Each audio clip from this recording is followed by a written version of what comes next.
Hello and welcome to the History of Bangalore. I am Ramjee Chandran and I'm happy to see you here with me today in Season 2, Episode 68. When I left you last, Achyuta Raya was steadying Vijayanagara after the storm that followed his brother's death, and he was still coping with its challenges.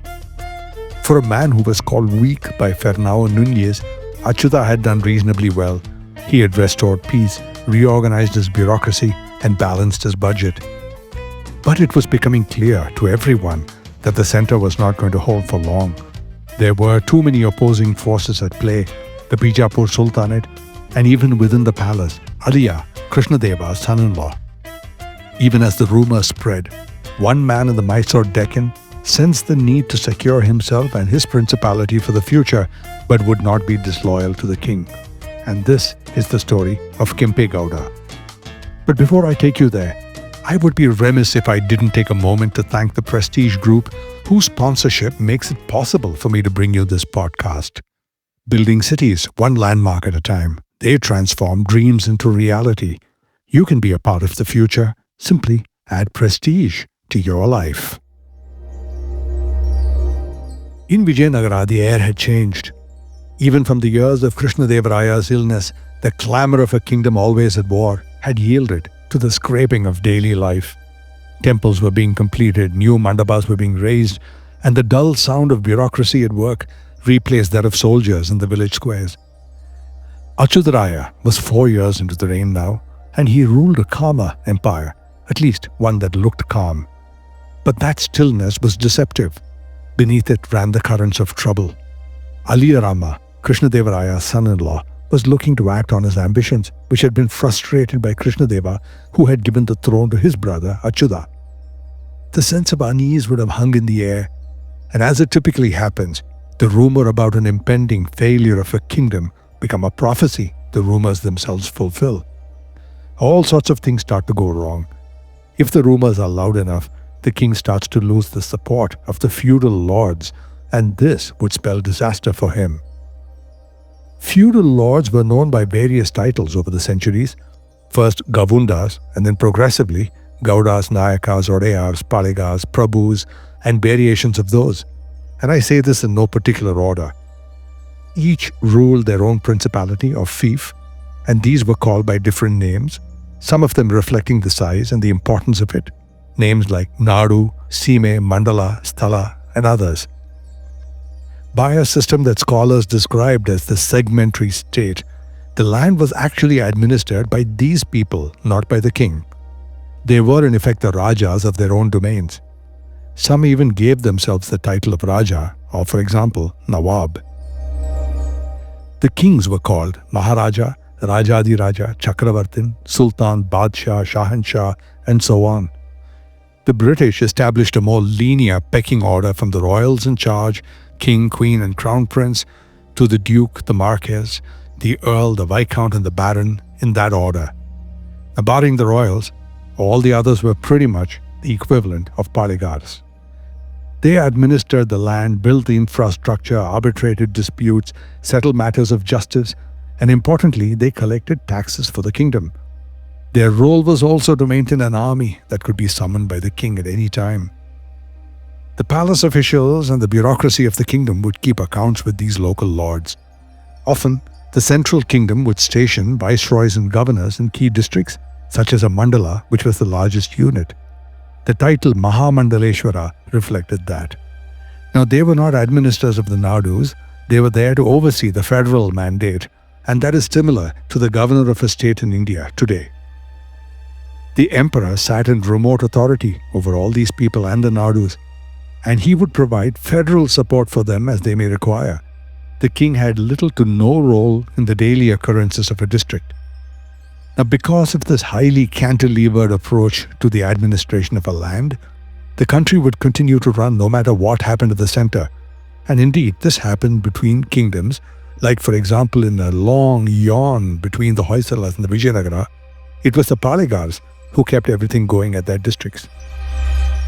When things were at a flux in the center, the Paligars always maintained their domains. So much that these people became fiercely protective of their nadus, even if it meant defying royal authority when they didn't agree with it. In later years, Paligars have been known to choose death over dishonor.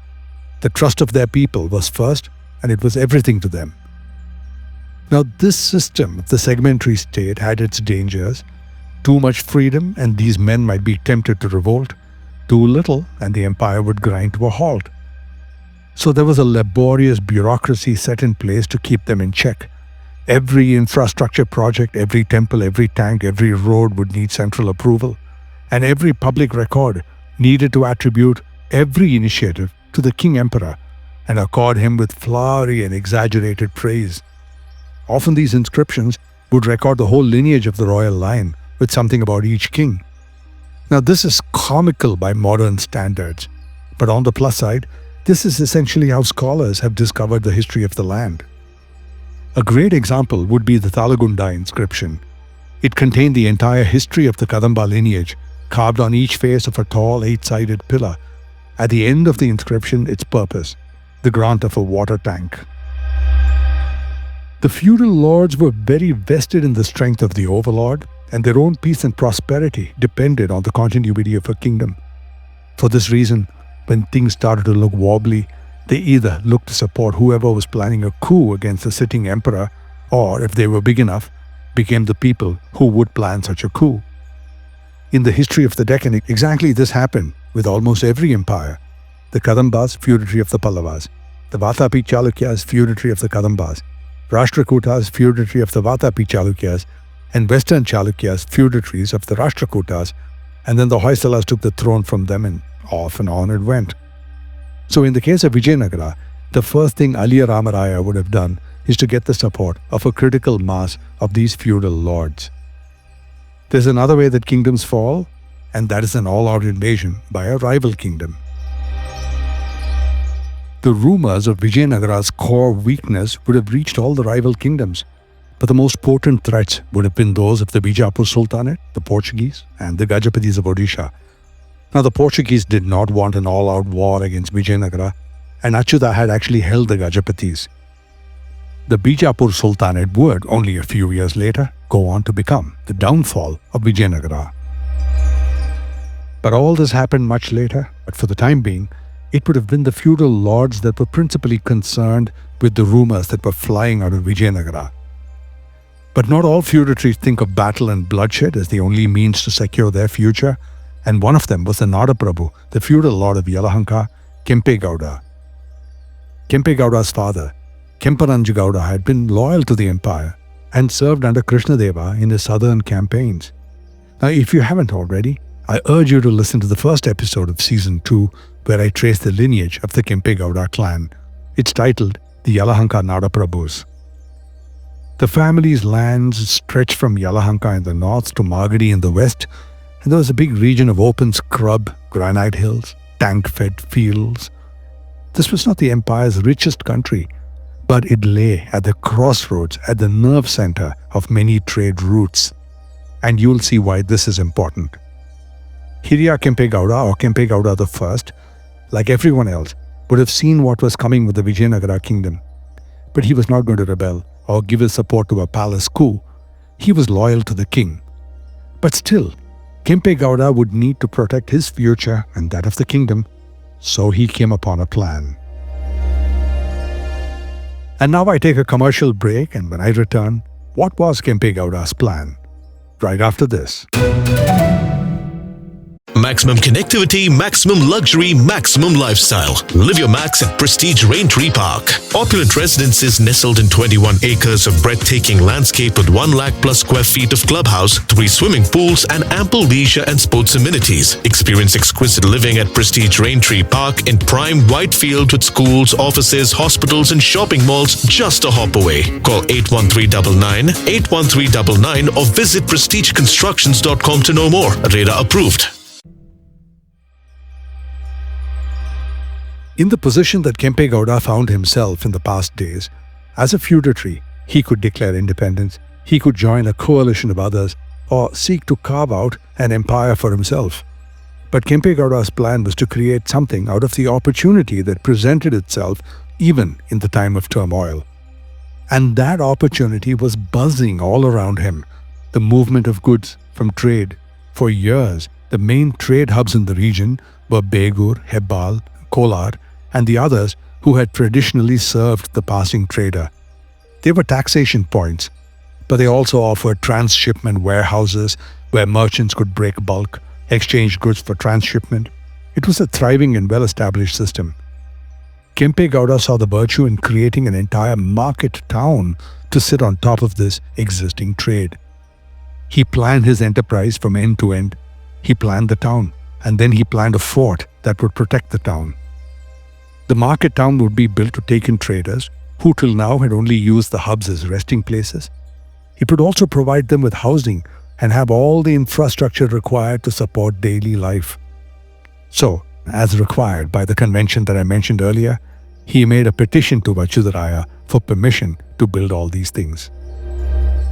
At Vijayanagara, the central court would have been thick with clerks, accountants, and emissaries from every part of the realm. Some of them came to renew land grants, some of them to request remission of taxes, maybe after a drought or a raid by someone. A few would have come with petitions, proposals for new infrastructure projects, for new forts, for new temples, or in the case of Kempe Gowda, a new market town that would spell a lot of prosperity even for the realm. And that petition came from Kempe Gowda around 1532. According to later caveats, and these were records of oral history that were summarized in the Mackenzie manuscripts, Kempe Gowda appeared before Achyuta Raya and sought permission to establish a pete and a market town at a new place. The petition promised that this new town would sit at the intersection of vital trade routes between Vijayanagara and the east coast, between Srirangapatna and the western ports. The story that was preserved in Narasimha's Magadi Kempe Gowda and also mentioned in the oral traditions goes that Achyuta Raya, impressed with his loyalty and the economic promise of the plan, granted him such imperial permission, a Shankha Mudra or a conch seal order, to build both a fort and a market, but at Kempe Gowda's own expense. And the condition was clear. After that, all revenues and duties would continue to flow to the imperial treasury. Now, historians have argued over the authenticity of these oral records. There is no surviving copperplate, no inscription dated to that year with which we can establish that Achyuta Raya did grant such a permission, but the story itself is probable because there was no way other than getting permission from Achyuta Raya that Kempe Gowda could have built what he built. In later records, and that includes some of the early Mysore chronicles, and cited by historians like Hayavadana Rao, confirm that Kempe Gowda built the fort in the 1530s during Achyuta Raya's reign, and that he was a loyal feudatory. So it all adds up. Anyway, what matters is not the parchment, but the principle. In Vijayanagara, creation required consent. You could not raise walls or levy duties or establish a town without the emperor's sanction. And the pete was not just a marketplace here, it was a fiscal institution. It would become part of the imperial chain that linked villages to the treasury. So Achyuta Raya's grant, whether it was written or whether it was spoken, was both practical and political. It extended the empire's reach without the empire having to spend a coin. And it gave Kempe Gowda the legitimacy to transform his idea into a fortified city. When Kempe Gowda left Vijayanagara, he would have crossed the Tungabhadra plains, rode south across Chitradurga, Tumukuru, Nelamangala, and back to the high plateau of his ancestors. It would have been a long journey during the day, but it was a journey home, and a journey home to a wonderful new promise. And here, possessed with this plan, he walked the ground. Tradition says that he climbed a small rise near the present-day Kempapura and looked out across the plain. To the south, the forests of Basavanagudi, to the north, the water tanks of Yalahanka, to the east, open fields stretching all the way to Kolar. And it is here that he decided would be the new market town. The site he chose lay on a ridge. The land was firm, it was drained by small streams that ran east towards the Pinakini basin. The place would not have been completely empty. There would have been huts and shrines in a few hamlets. And there was again the whole business of Kempe Gowda's recent actions in Bangalore and other places. So he knew the land.